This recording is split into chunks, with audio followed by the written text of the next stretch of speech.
Halikan na sa amin ay sumama ka. Ngiti at sayang aming ambag. Tara na't manood kay Isang Love.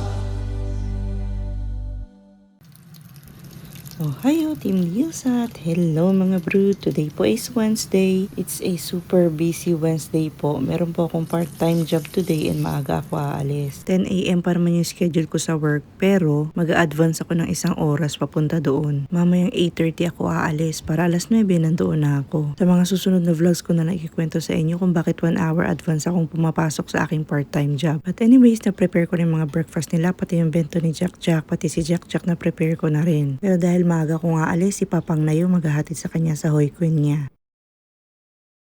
Ay mga bro, ang oras ngayon, mag-1:30 ng tanghali.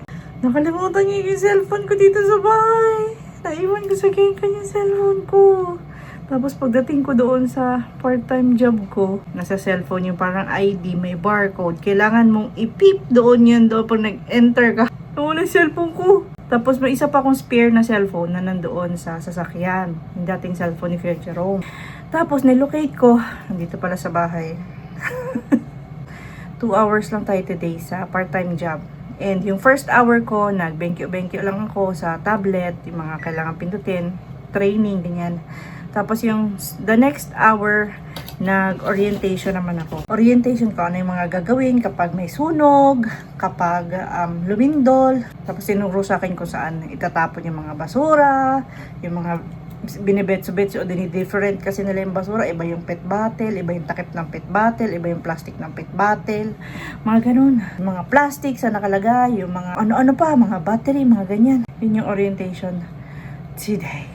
So far, so good. Naintindihan ko naman yung mga in-explain sa akin. Tapos, may pinanood lang na video. And after ko mapanood yung video, ayun na, pinauwi na ako. Maya-maya, sunduin ko na rin si Jack Jack. Nagluluto ako ng saging saba. Inihaw ko yung saging saba. Napakainit na po today sa Japan. It's burning na.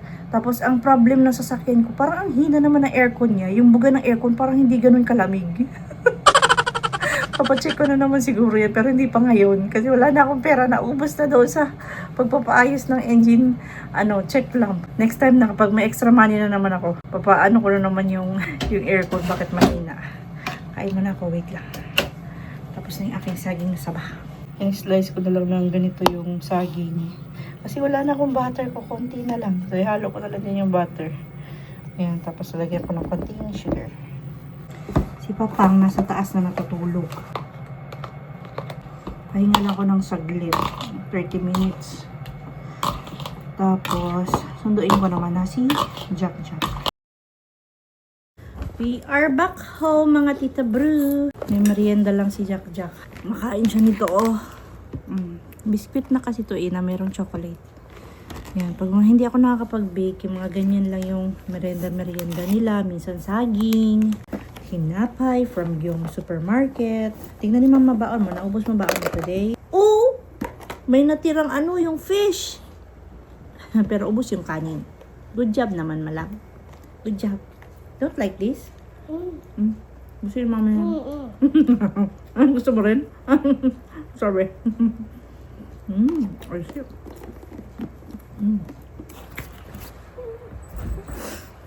Kinain niya din. Hindi niya naubos dun sa school. Pero pag uwi dito, kinain niya din. Oishi yan?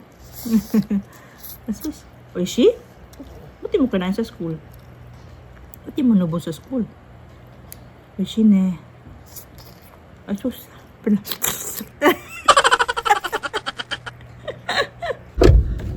Ang oras is 3:15 PM mga bro. Hatid ko si Kuya Jerome kasi pupunta din ako ng Gyomu Supermarket and madadaanan lang din naman yung school niya. Malapit yun sa Gyomu Supermarket. Tapos pupunta din ako ng Daiso kasi may mga kailangan akong i-prepare kay Jake.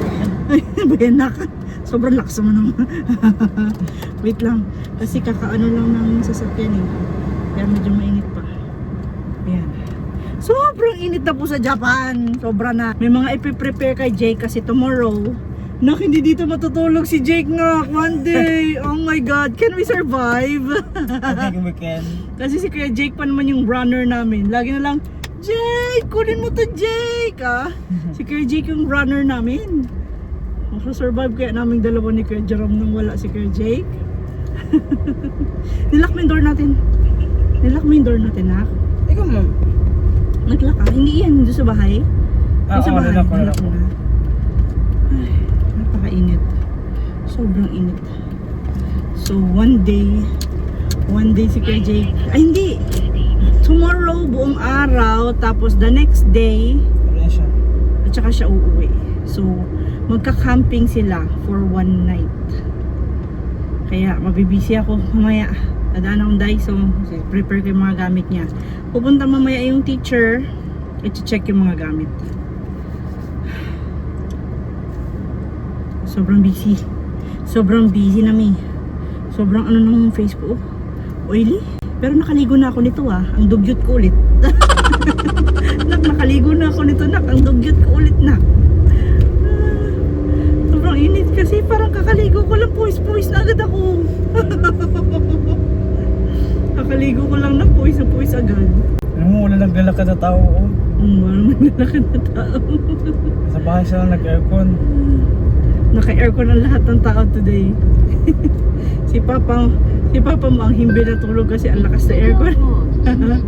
Para na nag-alas ka sa kwarto namin. Sobrang lamig. Naligo na kami ni Jack. So nasa bahay si Kuya Jake, si Papang natutulog. Ano sila sa kwarto namin. Si Jack nandun din sa kwarto namin. Bigla lang uminit sa Japan ba? Biglang uminit. Di ba parang last week parang autumn pa, spring feels. Tapos this week, oh my God! Ano yung car ni nakabante? Kamote spotted. Hindi mo bante, nak. Nag-go na kanina pa tayo nag-go. Hindi mo bante. A kamote driver. Kamote level 1. Pero buti na lang, maganda yung system ng kalsada nila. Maganda rin yung kalsada nila na kasi 'di ba puro line knock na eh. Wala kang makikita hindi naka-line. Laging may line. Sa Pilipinas walang mga line yung kalsada. Kahit saan? Kahit saan. Bahala na buhay kahit saan ka dumaan. Bira ka lang makakita ng merong line.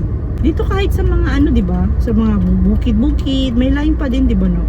Yung pumunta na tayo sa Kyoto, no? Kyoto, yun sa Ibaraki, 'di ba? May line talaga yung mga kalsada nila. So, kahit first timer ka siguro mag-drive talaga, hindi ka mahihirapan ba kasi may guide. Guide kasi yung mga line eh. Walang mga tao talaga. Walang tao naglalakad na, masunog yung maglakad. So, maglana pa dyan. Mag-melt yan sila pag naglalakad. Sobrang itim na nga nandito ko. Maitim na ako, sumobro pa yung itim na kasi pag nagda-drive ako na, kita yun dito eh. Mag-right turn na kami. Right turn. Like the way you do it, right turn. My hips when you're walking, you make me turn. The way you Walang tao sa ano. wala din naglalaro sa field nyo na. Uy, hindi ka pa nag-ano dyan, mahimatay sila sa sobrang init. Uy, Kaya nga. straight lang ako doon, tapos kanan ako kasi punta ko ng yung drop lang kita dyan eh.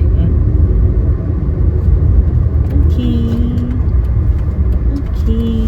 Love you, Nak. Bye. Love you. Ingat na yan, pauwi mamaya. Okay lang, it's okay. It's okay. Bye. Bye. Ano? Bye na muna mga bro kasi pupunta din ako ng Gyomo. Tsaka pupunta ako ng Seria. Tsaka marami akong gagawin basta.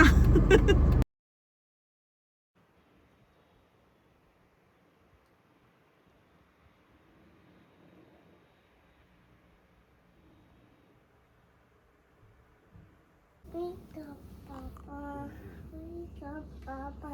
Wake up, Papa. Wake up, Papa. Wake up, Papa. Wake up. Wake up. Wake up. Wake up. Hug Papa, tighter. Tiger. Tighter. Wake up, Papa. Hug tighter, Papa. Kiss, kiss. Kiss, kiss, Papa. Kiss, kiss. I think Ang sus, ang ate Jackie. Andiyan pa. Oh, sus. Ate Jackie! So, sobrang na-busy tayo mga bro. Pero, ang tinanggal pala kanina doon sa, kasi dumating na yung teacher ni Jake, chinek na lahat ng requirements niya para sa field trip niya bukas. Yung na-prepare ko, meron siyang parang beach sandal, hindi na daw yung gagamitin. And, ang kailangan lang is yung kanyang parang indoor shoes or gym shoes.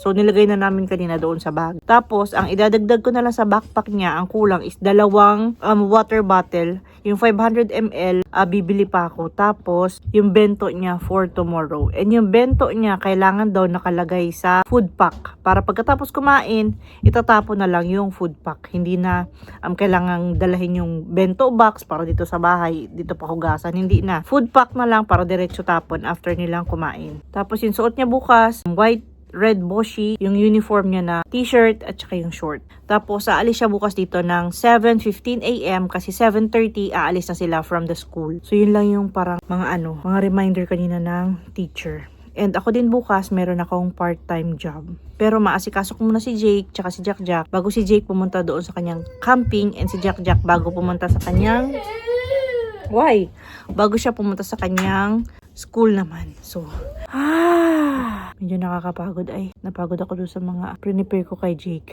So, bago yung dumating yung teacher, okay naman na lahat. Nakaligo na rin kami ni Jack Jack. So, natapos na lahat ng checking. And ayun lang, maraming salamat po sa panonood and sa pagtambay today sa channel namin. Please do like, comment, and subscribe. And always remember, whatever you are, be a good one. Bye-bye for now and see you again on our next one. Bye! Sa next vlog po ulit. Wala dito 2 days. Si Kuya Jake at isang gabi. Bukas ng gabi wala si Kuya Jake. Oh my God! Kaya namin ni Kuya Jerome. Bye mga bro!